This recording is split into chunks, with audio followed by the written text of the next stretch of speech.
Welcome to ഇഞ്ചിപ്പച്ചടീസ് വിനോദം. Hi, hello, എന്തൊക്കെയാണ് വിശേഷം? എല്ലാവർക്കും സുഖമല്ലേ? 2 ദിവസം കഴിഞ്ഞാൽ വിഷു ആയി അല്ലേ?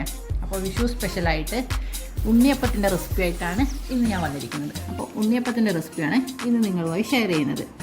അതായത് ട്രഡീഷണൽ രീതിയിലുള്ള ഉണ്ണിയപ്പമല്ല, വളരെ എളുപ്പത്തിൽ നമുക്ക് എങ്ങനെ ടേസ്റ്റായിട്ട് ഉണ്ണിയപ്പം റെഡിയാക്കി എടുക്കാം എന്നുള്ള ഇതിൻ്റെ റെസിപ്പിയാണ് ഈ വീഡിയോയിലൂടെ കാണിച്ചു തരുന്നത്. ഒരു 2-3 വർഷം മുമ്പേ എനിക്ക് കിട്ടിയ റെസിപ്പിയാണ്. എൻ്റെ ഒരു കൂട്ടുകാരി ഈ ഉണ്ണിയപ്പം ഉണ്ടാക്കി തന്നപ്പോൾ അതിൻ്റെ ടേസ്റ്റ് ഇഷ്ടപ്പെട്ടപ്പോൾ എങ്ങനെയാണെന്ന് ചോദിച്ചപ്പോൾ അവൾ പറഞ്ഞ റെസിപ്പിയാണ്. അപ്പോൾ എല്ലാവരും എങ്ങനെയാണെന്ന് ഇത് റെഡിയാക്കി എടുക്കുന്നതെന്ന് വീഡിയോയിലോട്ട് കാണുക. അപ്പോൾ എല്ലാവർക്കും അഡ്വാൻസ് വിഷു ആശംസകൾ. നമുക്ക് വിഷുവിന് കണിവെക്കാൻ ഉണ്ണിയപ്പം വേണം അല്ലേ? പുതിയ ചട്ടിയിൽ ഉണ്ണിയപ്പം റെഡിയാക്കി വെച്ചിട്ടല്ലേ നമ്മൾ പൊതുവെ കണിയൊക്കെ കാണാറ്. അപ്പോൾ പറ്റുമെങ്കിൽ ഈ ഉണ്ണിയപ്പം ഒന്ന് ട്രൈ ചെയ്ത് നോക്കൂ. അപ്പോൾ നമുക്ക് റെസിപ്പിയിലോട്ട് പോകാം. അപ്പോൾ നമുക്ക് ഉണ്ണിയപ്പം റെഡിയാക്കാനായിട്ട് വേണ്ടുന്ന സാധനങ്ങളൊന്ന് നോക്കാം. പച്ചരി എടുത്തിട്ടുണ്ട്. ഇത് ഒരു 4-5 മണിക്കൂർ കുതിർത്ത പച്ചരിയാണ്. കഴുകി കുതിർത്ത് വെച്ചതാണ്. 300 ml ഗ്ലാസ്സിൽ 1 ഗ്ലാസ് പച്ചരി. അതായത് ഞാൻ എന്നിട്ട് ഇതിൻ്റെ വെയിറ്റ് നോക്കി. അപ്പോൾ 270 ഗ്രാം വെയിറ്റാണ് ഉണ്ടായത്. ഇതിന് അത്ര എടുത്തിട്ടുണ്ട്. പിന്നെ ഞാൻ വെള്ളം ഉരുക്കിയിട്ട് എടുത്തിട്ടുണ്ട്. ശർക്കര പാനിയാക്കി വെച്ചിട്ടുണ്ട്. ഇതും ഒരു 3 പീസ് വെള്ളം, ഒരു 1/4 ഗ്ലാസ് വെള്ളം ഒഴിച്ചിട്ട് ഉരുക്കി അതിന് ശേഷം അരിച്ചെടുത്ത വെള്ളത്തിൻ്റെ പാനിയാണിത്. അതായത് 3 വെള്ളം എന്ന് പറഞ്ഞപ്പോൾ അതൊരു 300 ഗ്രാം ഉണ്ടായിരുന്നു. പിന്നെയുള്ളത് നമ്മൾ എടുത്തിരിക്കുന്നത് പഴം, അതായത് പൂവൻ പഴം ഒരു 4 എടുത്തിട്ടുണ്ട്. ഈ ഒരു അളവിന് ചെറിയ പഴമാണെങ്കിൽ ഒരു 4 മുതൽ 6 വരെയൊക്കെ എടുക്കാം. ഇത് അത്യാവശ്യം വലിപ്പമുള്ളതുകൊണ്ട് ഞാനൊരു 4 പഴം എടുത്തിട്ടുള്ളത്. പിന്നെ നമുക്ക് വേണ്ടുന്നത് തേങ്ങ ചെറുതായി നുറുക്കിയത് എടുത്തിട്ടുണ്ട്. അതുപോലെ തന്നെ കറുത്ത എള്ള് വേണം. അതൊക്കെ നമുക്ക് വഴിയെ കാണിക്കാം. അതിലെടുത്ത് നമുക്ക് ഇതിന് വേണ്ടുന്ന ഇതൊന്ന് അരച്ചെടുക്കാം. ആദ്യം തന്നെ നമുക്ക് ഈ അരി ഒന്ന് മിക്സിയുടെ ജാറിലേക്ക് ഇട്ട് കൊടുക്കാം.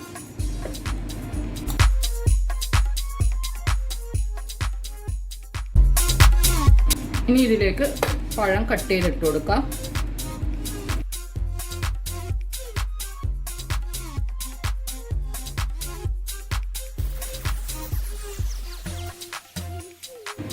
ഇനി നമുക്കിതിലേക്ക് ഈ ശർക്കരപ്പാനി ഒഴിച്ചു കൊടുക്കാം. അപ്പോൾ ശർക്കരപ്പാനിക്ക് ചെറിയൊരു ചൂട് വേണം, നല്ല ചൂടുണ്ടാകാൻ പാടില്ല കേട്ടോ. അന്നേരം നമ്മൾ മിക്സിയിൽ നിന്ന് ഇതൊക്കെ തെറിച്ച് പുറത്ത് വരും.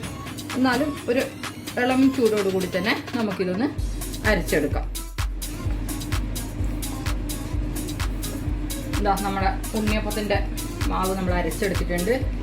ചെറിയൊരു തരിതരിപ്പുണ്ട് കേട്ടോ. നല്ല ഫൈനായിട്ടല്ല അരച്ചെടുത്തത്, ചെറിയൊരു തരിതരിപ്പോട് കൂടിയാണ് അരച്ചെടുത്തത്.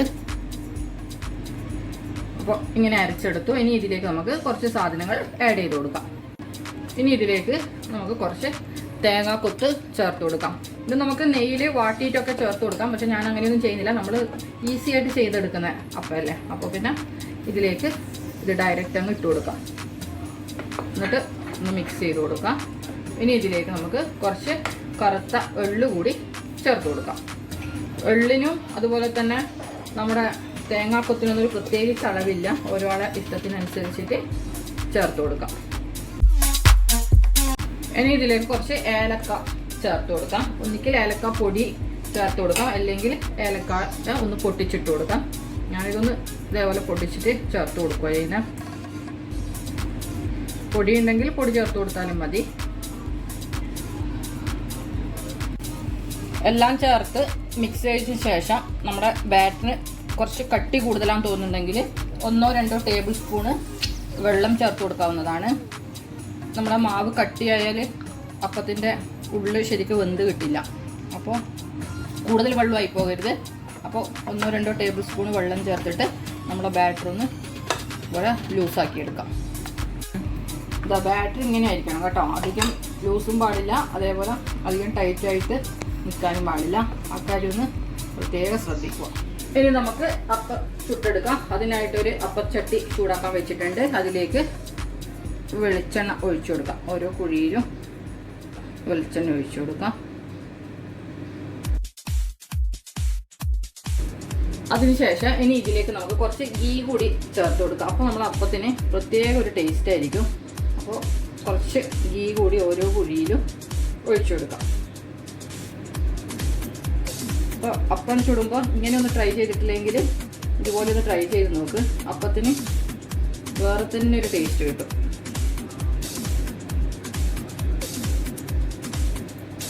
ഞാൻ മുമ്പേ ഇങ്ങനെ ചേർക്കാറുണ്ടായിരുന്നില്ല. ഇതെനിക്കൊരു ഫ്രണ്ട് പറഞ്ഞു തന്നെയാണ്. അപ്പോൾ മുതലാണ് ഞാനിങ്ങനെ ചേർത്ത് തുടങ്ങിയത്. അപ്പോൾ നമ്മൾ വിചാരിച്ച പോലെയല്ല, അപ്പത്തിന് വേറെ തന്നെ ഒരു ടേസ്റ്റ് ആയിരിക്കും ഈ നെയ്യ് ചേർത്തിട്ട് ചുട്ടെടുക്കുമ്പോൾ. മാവ് ഞാനിതാ ഇതേപോലെ ഒരു സ്റ്റീലിൻ്റെ ഗ്ലാസ്സിലാക്കി എടുത്തിട്ടുണ്ട്. എന്നാൽ നമുക്ക് ഈ അപ്പച്ചട്ടിയിലേക്ക് ഒഴിച്ചു കൊടുക്കാൻ എളുപ്പമായിരിക്കും. അപ്പോൾ ഇതൊന്ന് ചൂടായതിന് ശേഷം നമുക്കിത് ഇതിലേക്ക് ഒഴിച്ചു കൊടുക്കാം. എണ്ണ ചൂടായിട്ടുണ്ടെങ്കിൽ നമുക്കിതിലേക്ക് മാവ് ഒഴിച്ചു കൊടുക്കാം. ഓരോ കുഴിയിലായിട്ട്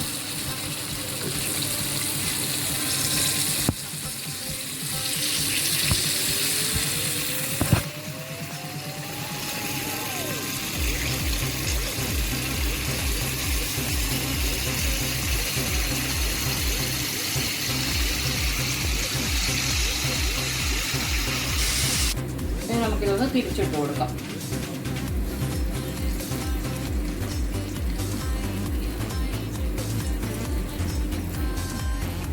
നമ്മളെ അപ്പത്തിൻ്റെ കളർ മാറിയിട്ടുണ്ട്. അപ്പോൾ നമുക്കിതൊന്ന് കോരി മാറ്റാം. അപ്പോൾ ഒന്ന് മെയിനായിട്ട് ശ്രദ്ധിക്കണമെന്ന് വെച്ചാൽ നമ്മുടെ അപ്പത്തിൻ്റെ ആ മാവിൻ്റെ ബാറ്ററാണ്. ഇഡലി മാവ് പോലെ ടൈറ്റ് ആവാനും പാടില്ല, അതേസമയം ദോശമാവിന് പോലെ നല്ലപോലെ ലൂസ് ആവാനും പാടില്ല. ആ ഒരു കറക്റ്റ് ഇതിൽ കിട്ടാൻ നമുക്ക് നല്ല അപ്പം റെഡിയാക്കി എടുക്കാം.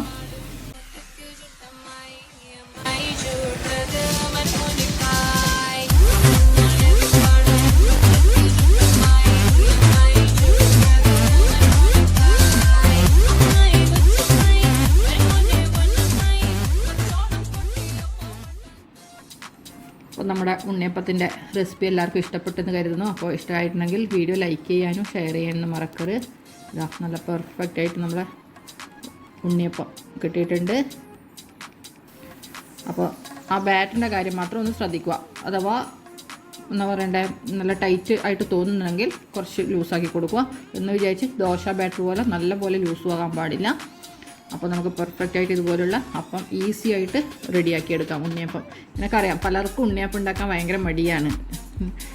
ഞാനും ഈ റെസിപ്പി കിട്ടിയപ്പോഴാണ് ഇടയ്ക്കിടയ്ക്ക് ഉണ്ണിയപ്പം ഇപ്പം ഉണ്ടാക്കി നോക്കുന്നത്.